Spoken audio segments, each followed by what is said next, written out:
husband and I had our daughter about a week ago. Early in the pregnancy, we chose her name but kept it quiet. Her first name is after my husband's late mom, and her middle name is my favorite flower. The name caused a stir with my husband's family because since he was 8, he had a stepmom, and not only did he honor his mom, but so did his brother when he had a son, by giving a male sort of equivalent of their mom's name. And this had upset their stepmom because they have never bonded with her or considered her their mom, and she feels disrespected and hurt. This past week, we had a neighbor stop by while my husband's family was visiting the baby, and she asked about the name choice, and I told her she was named after my husband's mom. My neighbor said it was lovely and left, and then my husband's dad and stepmom turned on me for saying that, without acknowledging that he had another mom in the room and making her feel even more looked over. My husband told them that he has only one mother and that they need to get over it and that they should apologize to me or leave. It kind of blew up from there. My husband's half and step siblings are all upset that I would say that in front of stepmom. Pretty much everyone there is mad except my husband and his brother, who was furious that stepmom referred to herself as their mom. I guess I just feel a little bad because I know my husband and his brother could never find a way to let their stepmom in, and it hurts her. But I also see how much they love their mom and that they're good people who have happy lives. This has just been a thing for 20 years now, and I wonder if I was being insensitive. But I also know that in my husband and brother-in-law's hearts, their mom is their only mom and maternal figure, and I was respecting their feelings on it. I guess I'm just feeling a little, I don't know, uncertain. So am I the asshole? Story time about why you should never ever do drugs. So a little background information. In my town, on the 15th of June this year, 2 girls got kidnapped in my hometown. So I kind of knew these 2 girls. I mean, they went to my school, but that was really it. Because low-key, I didn't want to be friends with them, and I kind of hated them. They were in 7th grade, I was in 8th grade, so they were probably like a year younger than me. Anyway, so it was a Wednesday, and the last time they had been seen was at 8 p.m. with a 30-year-old man. They were supposedly doing drugs outside of a McDonald's. Well, I guess this man saw that they had been doing drugs, and he wanted some. Before that, I guess he kind of eased into the question because he was like talking to them, getting to know them, and I guess he thought he had a really good shot at getting some drugs. But when he asked, they said no. So then he asked a few more times and they finally gave them to him, but whenever they got closer, he grabbed both of them, put him in his van, and drove off. And he hid them in his house. Like for part 2. Part 2 of why you should never ever do drugs. So like I said, he asked for them again, and finally the girls decided to give him some. But when they got closer, he grabbed both of them and shoved them in his van, drove off. Well, he ended up driving to his house and decided to hide them there. Well, one of the girls' aunts posted something on Facebook saying that both of them were missing, and soon the news made an article that literally said, "Drug addict and her friend gets kidnapped." They went missing for like 6 days, and on the 22nd of June, they were found, but now they won't stop bragging about how fun it was to get kidnapped. And that is why, still to this day, I absolutely despise these girls. Story time about my psychotic best friend. So we're gonna call this girl Gia. So a little background information. This all happened whenever I was in 9th grade. I saw Gia sitting at this lunch table alone, and I invited her to come sit with my friends and I. And after talking to her, I found out that she was a new student and she didn't have any friends. So her and I started hanging out and we became really close. Like, she would come over my house 24/7. Well, my older sister was a grade above us, and she would act really weird around her. And by weird, I mean like she would always make fun of me in front of my sister, and weirdly enough, try to cause problems between us. My sister didn't really like her. She thought that she was weird, but because she was my friend, she was being super nice to her. Well, like a month later, she started trying to become best friends with my sister. Like any conversation she would have, I would be like, "Oh, do you want to come over?" She would be like, "No, sorry, I'm hanging out with your sister today." And I would go home and I would be like, "Hey, are you hanging out with Gia today?" And my sister would be like, "What the hell are you talking about?" Like for part 2. Part 2 about my psychotic best friend. So like I said, my sister was like, "No, what are you talking about?" So at this point, I'm thinking, oh, this girl's really weird. But it gets even worse. She comes over my house one day to hang out with me and goes in my sister's room the whole time. My sister dyed her hair black, so what does she do? She dyes her hair black too. The obsession was like really fucking weird. Anyway, so the one night that Gia's over, yes, I still had her over after this because I didn't think it was really weird at the time. My sister had her boyfriend over, and they were in the living room watching a movie, and the whole time Gia is begging me to go in the living room and watch the movie with them. So I'm like, fine, whatever, we'll do that. We go into the living room, we all sit on the couch, and my couch is kind of small, so like we all had to squish. So she sits her ass right next to my sister's boyfriend. Well, my sister's boyfriend got up and started freaking the fuck out. Well, turns out that Gia was trying to touch him under the blanket. So I told her to leave. The next day I got a whole paragraph of her saying that she just wanted to be like my sister because she never had an older sister. Storytime about how my husband accidentally told me that he was cheating on me. So just some background information. My husband and I got engaged 2 years ago. And this whole situation happened a month after we got married. So fast forward, it's a Sunday morning. Well, usually every week on Sunday, I clean the whole house. So I woke up, went into the bathroom to take my ring off, and I could not get it off. Mind you, I had gained a little bit of weight since my husband and I got engaged. Anyways, I tried butter, I tried soap, I tried everything, even oil. So after trying to get it off for an hour straight, my finger was 3 times bigger than it usually is. So at this point, I'm really scared that I'm going to have to get it cut off. Because 1, I didn't want to ruin it. And 2, it was really expensive. So I call my husband and he's like, oh, call your dad. Firefighters always know what to do. So I called my dad and thank God he lived 5 minutes away because he drove over really quickly. Like for part 2. Part 2 of how my husband accidentally told me that he was cheating on me. So like I said, my dad lived 5 minutes away, so he just rushed over to my house. And we tried a few more things to get it off. We tried Windex, we tried the dental floss, none of it was working. So my dad told me that we were going to have to cut it off with pliers. So he comes over with the pliers, cuts the ring off. Well, a few days later, I had taken it to the same place that we got it to get the band fixed. Or replaced. While I was there, I decided to get it appraised, just for insurance reasons. So a few days later, I go and pick up my ring, and when I get home, I look at the appraisal. It was not the same one that I had picked out in the store. It looked exactly like it, but there was like a $20,000 price difference. So right now, I'm like, what the fuck? I'm not mad about the money part. I'm more mad that my husband lied to me. I was more upset about the fact that he had lied to me. So I had made dinner reservations for the next night, so that way I could hopefully bring up the conversation about it, like for part 3. Part 3 of how my husband accidentally told me that he was cheating on me. So like I said, I had made reservations for him and I to go out to dinner so that way I could hopefully spark up the conversation about it. So when we finally sat down, I had started up the conversation. I had told him that when I took my ring in to get it fixed, I also got it appraised. And his face immediately changed after that, but he wasn't saying anything. He was like, oh, okay, how did that go? So at this point, I was tired of beating around the bush, and I was like, why wouldn't you just tell me if we were having money troubles? And he was like, what do you mean? We're not having any money troubles. I'm fine. One thing about my husband is that he is very wealthy, and he takes pride in the fact that he is very wealthy. So obviously, me right there kind of questioning his wealth, he fucked up and told me the truth. He was like, well, I'm going to be honest with you. I accidentally gave the ring that I was supposed to give you to a girl I was seeing at the time, and I just never got around to replacing yours. So fast forward to present day, I am currently moving all of my stuff out of our house and filing for divorce. Crazy story time about the girl that my dad was having an affair with. So a little background information. My mom and my dad had been married for 10 years, and they had 3 children. Me, who's the oldest, I'm 16, and then my 2 younger sisters. Well, since I was 12 years old, I've lived with my grandma because of some personal issues that went on at home. Well, because I live with my grandma, I barely ever saw my family because she lived like an hour away.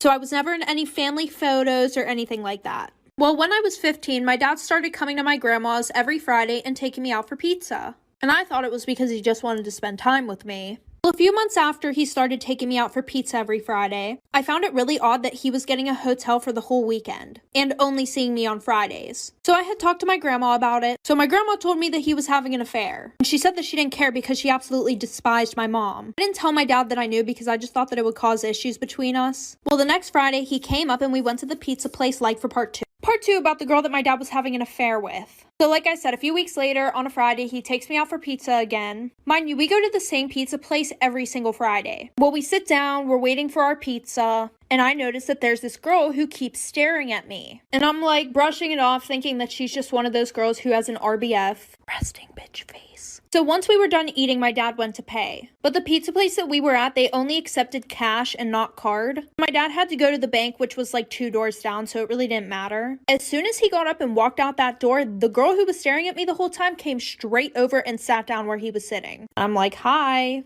And she just starts going off on me, but not so everybody could hear. She's like, what the fuck is your name? Like, is he cheating on me? Blah, blah, blah, blah, blah. And I'm like, what are you talking about? I'm like, I'm his daughter. She said, no, you're not. He showed me pictures of his daughters before. Like I said before, I wasn't in any family photos. Like for part 3. Part 3 about the crazy ass girl that my dad was having an affair with. So like I said, she comes over, she sits down. She thinks she's confronting me about being just some random girl that my dad's cheating on her with. And then, like I had said earlier, I was not in any family photos because I had lived with my grandma for years. So she was like, oh, like, no, he showed me pictures of his kids and stuff like that. So because she thought that I was lying, she went up and tried to fight me. But I grabbed this bitch by her hair and I fucking dragged her. And of course, while I'm beating the shit out of her, my dad walks in. He's like, oh my God, what are you doing to her? Let her go, blah, blah, blah. Everybody else is freaking out at this point. We get kicked out. The cops get called. She goes to jail because originally she put her hands on me and I decided to press charges, even though my dad begged me not to. So then I confronted him about the fact that he only came up once a week to spend one Friday with me,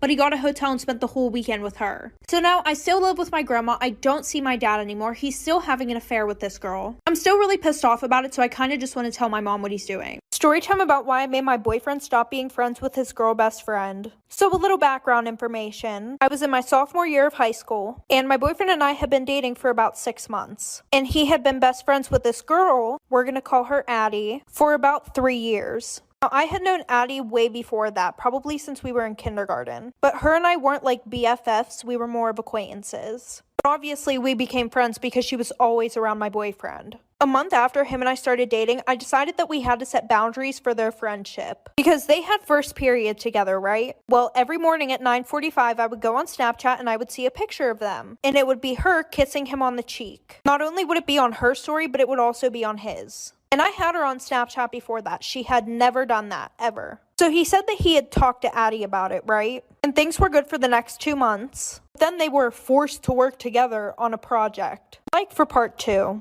Part 2 about why I made my boyfriend stop being friends with his girl best friend. So like I said, they had been forced to work together on a school project. At least that's what he told me. So I brushed it off because I was not about to seem like the jealous girlfriend. Well, the next day, him and I were supposed to go out to the movies. So I texted him right before we were about to leave, and I said, hey, are you on your way to get me? He goes, OMG, no, I'm sorry, I forgot. I have to work with Addie on this project. She's about to come over my house. So at this point, I'm like really pissed off. So I text him and I say, I thought you guys had a whole week to work on this project. Why does it have to be tonight? Addie knew that him and I were supposed to go to the movies that night also. He said, we just want to get it done really quickly so that way I can spend the rest of the week with you. And she's snapping me the whole time that she's at his house off of his phone. So at around 1:30 a.m., I get a Snapchat from her on his account and she's laying on his chest. Like for part 3.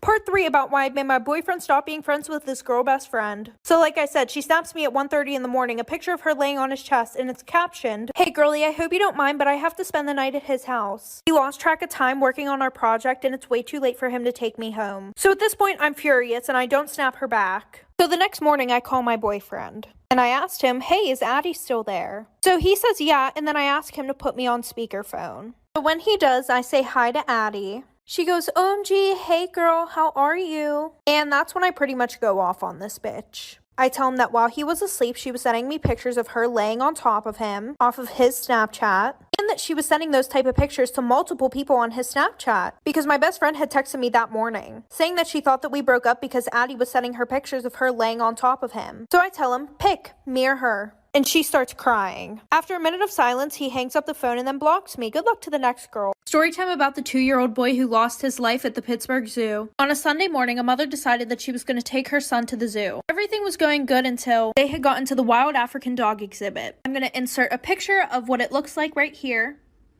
On both sides of the exhibit, there was plexiglass. But looking straight out into the exhibit, there was no glass. They also had a roughly 4.5-foot railing there. Well, as most parents do whenever they take their children to the zoo, pick them up so that way they can get a better look at the animals. Well, this mom had an idea of standing her child up onto the railing, get a better look at the dogs. Now, me personally, I have been to that zoo before. There are many signs saying not to lean over or set your child onto the railing. Well, in an instant, her child had lunged forward, and she had accidentally let go of him. At 11:45, her child had dropped 10 feet down into the dog enclosure. A few seconds later, the people around her had went to get employees. But by that time, the dogs had already gotten to the 2-year-old boy. Like for part 2.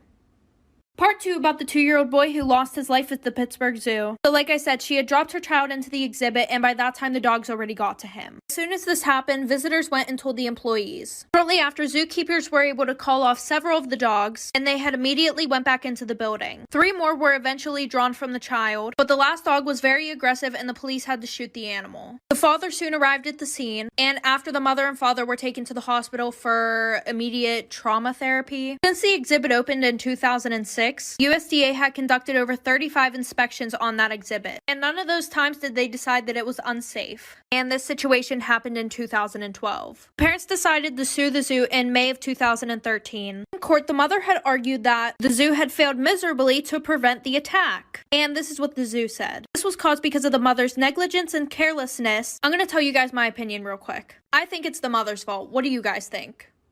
Part 2 about the 2-year-old boy who lost his life at the Pittsburgh Zoo. So like I said, she had dropped her child into the exhibit, and by that time the dogs already got to him. As soon as this happened, visitors went and told the employees. Shortly after, zookeepers were able to call off several of the dogs, and they had immediately went back into the building. 3 more were eventually drawn from the child, but the last dog was very aggressive and the police had to shoot the animal. The father soon arrived at the scene, and after the mother and father were taken to the hospital for immediate trauma therapy. Since the exhibit opened in 2006, USDA had conducted over 35 inspections on that exhibit, and none of those times did they decide that it was unsafe. And this situation happened in 2012. Parents decided to sue the zoo in May of 2013. In court, the mother had argued that the zoo had failed miserably to prevent the attack. And this is what the zoo said. This was caused because of the mother's negligence and carelessness. I'm going to tell you guys my opinion real quick. I think it's the mother's fault. What do you guys think? Story time about the scariest night of my life. A lot of background information. So the one weekend, my sister and I decided that we were going to go to my stepdad's, and her best friend was going to come also. I was around 13 at the time. Well, my stepdad and my mom had been broken up for about a few months, but my dad was okay with us going to our stepdad's because he had been with our mom for around 7 years and he's always been good to us. And my stepdad's was 2 hours away. So fast forward, we get to his house, and my sister and her friend wanted to go to a party. Now, me being older now, I knew that they didn't want to bring me because they were around 16 and I was only 13, but I still tried to tag along. Well, they weren't really talking to me or anything, and I hadn't seen my mom in almost a year. So I told my stepdad that I wanted to go and see her, which was a super big deal because she absolutely hated my stepdad.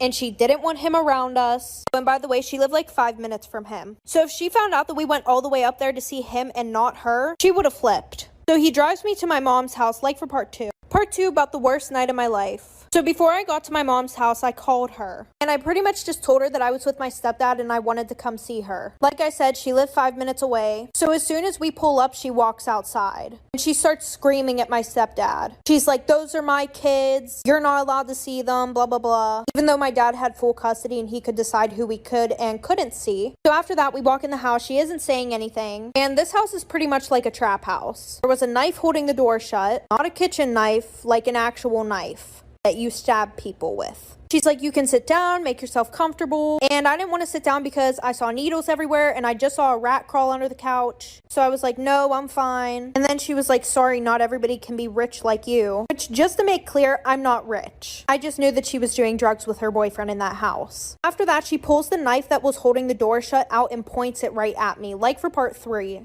Part 3 about the worst night of my life. So before she points the knife at me, she had been in the kitchen, right? So I went to go and sneak out the door. That's whenever she ran over, ripped the knife out of the door, and pointed it right at me. And she's like screaming a bunch of shit at me. And she's like, "Oh, what, are you gonna tell your dad that I pointed a knife at you?" And I told her, "Yeah, like, what the fuck do you mean? Am I not gonna tell him?" So at this point, she tries to take my phone. I told her, "No, you're not taking my phone." And at this time, my sister's also texting me and yelling at me because she had told me that I should not go to my mom's house. Probably for that exact reason. So a few minutes later, she hears her boyfriend pull up. I had never met her boyfriend. Like I said, I haven't seen her in probably almost a year. As soon as she hears him pull up, she looks at me and she says, "Go out the back door." She literally hurries up, takes me to the back door, and I have to run out the back door. I don't even know where I am. My sister and stepdad were waiting at the gas station across the street, so I ran over there really quickly. And then a few things happened after that. Let me know if you guys want a part 4. Part 4 about the worst night of my life. Just a little side note, I am in bed, so it's going to be a black screen,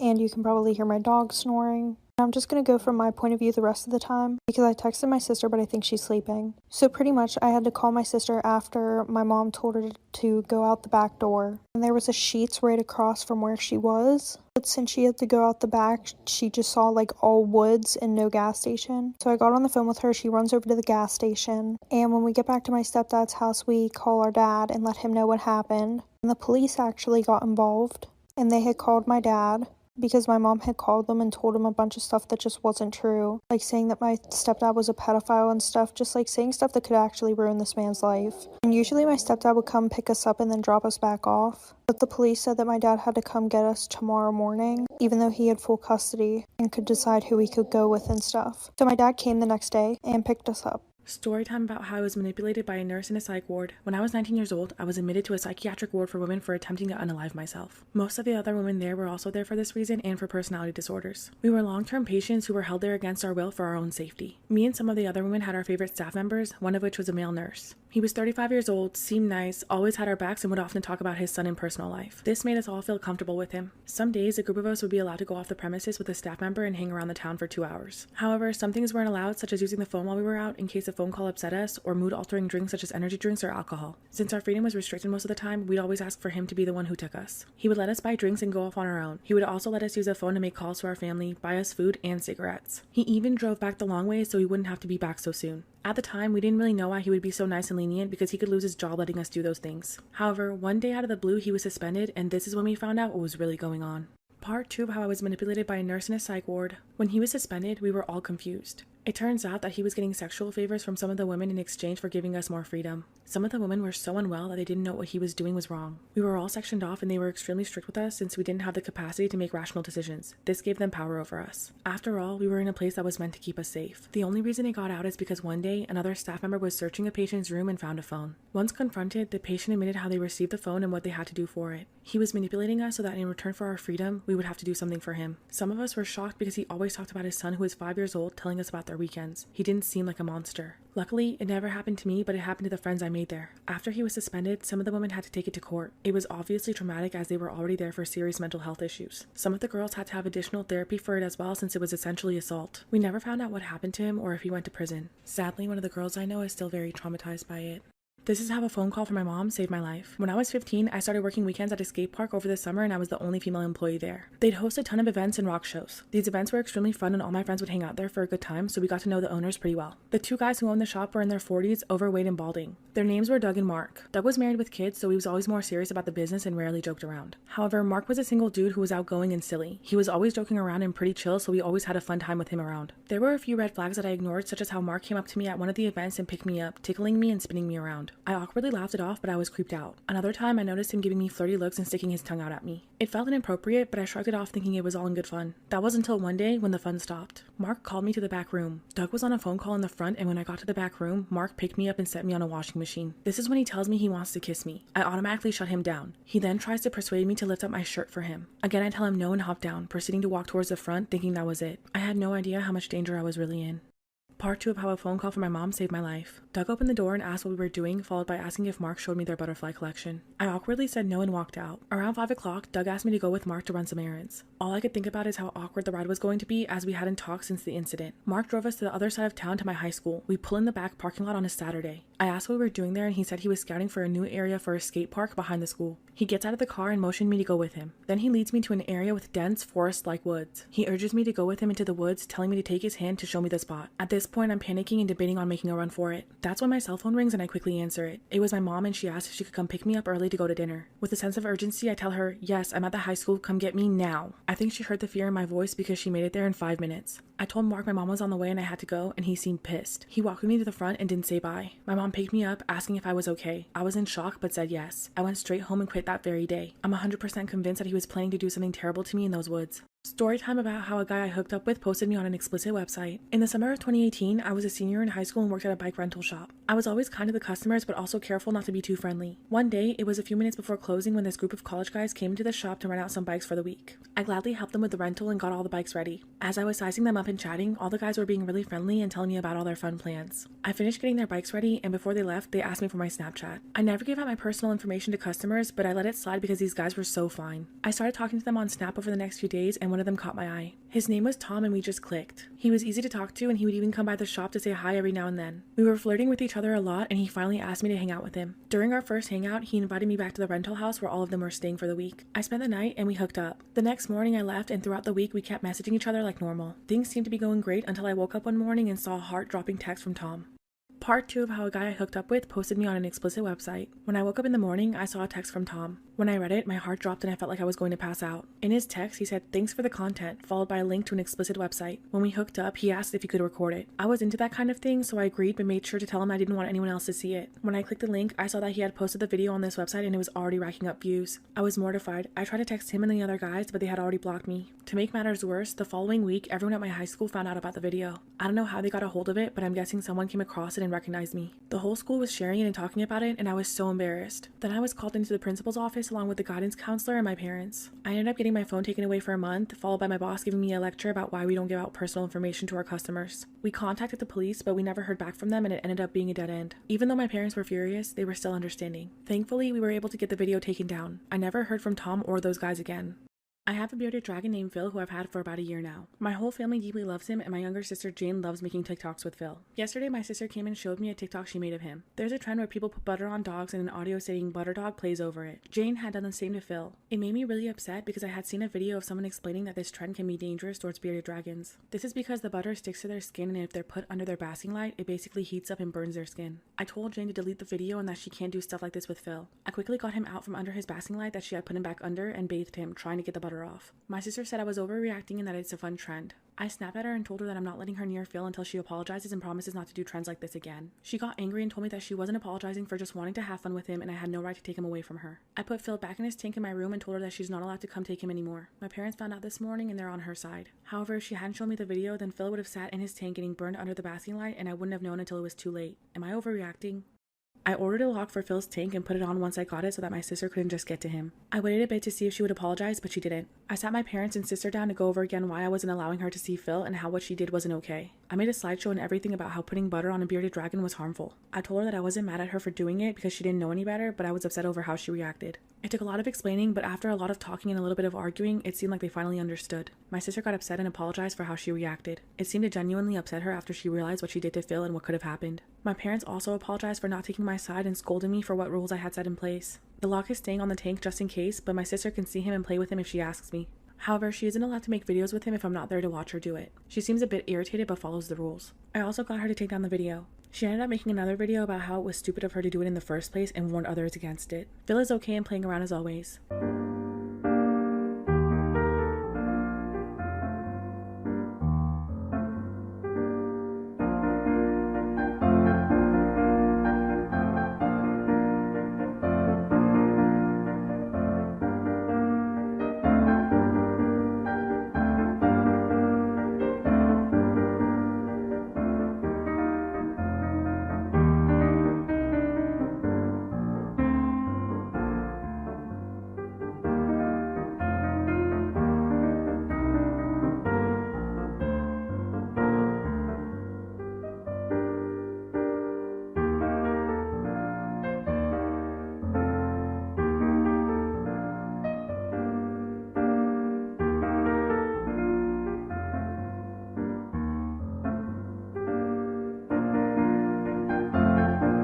Story time about my Hills Have Eyes moment in Texas. I was driving from New Orleans to Oregon. It was just me and my year-old pit bull in a 14-foot U-Haul truck crammed with everything I owned. I was driving on a lonely stretch of highway through central Texas when I realized I hadn't seen a town or exit for a long while. My giant U-Haul was running low on gas and I was starting to freak out. That's when I saw a small town coming up. I gassed up and I'm ready to go, except I cannot for the life of me find my way back to the highway. I circled the town 4 times and I start to get frustrated because I can literally see the highway but I can't get back to it. I decide to go into the gas station and ask the attendant for directions. There's a skinny guy with black hair dangling in front of his eyes that looks like he could use a good wash. When I ask for directions, he's a little rude. He never looked up and kept looking down at the magazine, but gave me directions that didn't sound right at all. He told me to follow a road that would get me to the highway in 17 miles. I was dumbfounded. I point out that I didn't drive that far from the highway to get into town and I can see it from here. He seems annoyed and gives me some explanation about the road curving around that doesn't really make sense. When I got to my car, my body was trembling violently and my heart was racing seemingly for no reason. I had the most terrible feeling and I didn't know what to do. Part 2 of my Hills Have Eyes moment in Texas. I had the worst feeling about the attendant's directions. I decided to trust my gut and not follow them. However, this was the only store in this tiny town and I was stuck. Suddenly, a big red beater of a pickup truck pulls up. This huge Texan man in a flannel and work boots gets out. Without even thinking, I hop out and ask him for directions. I think he could tell that I was upset because he made me laugh and cheerfully told me there was a hairpin curve turnoff right at the end of the small concrete tunnel that I had passed several times. He said it often confused travelers because it was so hard to see. With a sinking feeling in my stomach, I asked him how many miles it was to the highway. He gave me a funny look and said it's a quarter mile at most. At this point, I couldn't help myself and asked where the directions that the attendant gave me would lead. The Texan man looked at me intently and asked me how I knew about that route, so I told him. He then asked me what the attendant looked like and pulled out a map from his truck. He said it would have taken me away from the interstate and led to a deserted area with junked cars and mobile homes, all owned by the same family. This family was known to the locals as troublemakers, meth heads, and worse. He said the attendant was also part of that family. Thankfully, I trusted my gut, and I was saved by a ruddy, scruffy-haired Texan angel. Storytime about the craziest thing I saw while working at a mental health facility. I work in a mental health facility as a psychiatric technician. My job is to help people with mental health distress by providing emotional support, helping develop positive coping skills, and provide medical attention. Some of the individuals that I treat have severe mental illness, which can lead to violence. One day I was assigned to a patient that I'll never forget. He was on a 24-hour observation because he was self-harming and deemed high risk. He had tried to harm others earlier in the day, so he was locked into a padded room with only a bed, a bathroom, and a tear-proof blanket. I was assigned to watch him for the day from outside of the room to ensure that he wouldn't harm himself until he could be seen by a doctor. He was talking about things that made absolutely no sense, running around in circles inside of the room and asking me if I was Jesus. He would start screaming at the top of his lungs about random things, curse at me 1 minute then apologize the next, and kept spitting on the window just to wipe it off a few seconds later. I attempted to calm him down, but he was on a rampage. At one point, he turned his back to me and appeared to be rubbing his eye for some time. However, when he turned around, I almost passed out. He had ripped his eyeball completely out of the socket and began tossing it up and down in the air while calmly singing to himself. The situation only got worse from here. Part 2 of the craziest thing I saw while working at a mental health facility. The man continued throwing his eyeball in the air and catching it while calmly singing slow jams. In disbelief, I immediately called for the guards to come and help me. As they came running, I told the man to stop playing with the eyeball and put it down. He then flashed me a smile and put his eyeball close to his mouth. I knew where this was going, so I begged him not to do it. He proceeded to put his eyeball in his mouth and began intensely chewing it. The guards unlocked his door and rushed in. He was jumping and running around trying to avoid them. When they finally got him restrained and under control, they told him to open his mouth and spit out the eyeball. Sure enough, he quickly swallowed it. I asked him why he would do that, and he told me that President Ronald Reagan told him to. He said it's okay because he still has another eye left and he could see just fine, and that he only wanted to have one anyway. That's when the ambulance arrived to come and take him to the hospital. When the paramedics asked him what happened to his eye, he proceeded to throw up on demand in front of everyone. He pointed to his chewed up eyeball and the pile of vomit on the floor and asked them if they could put it back in his eye socket for him. After going to the hospital, he was transferred to a different facility for a higher level of care. To this day, whenever I see someone rubbing their eye, I get squeamish.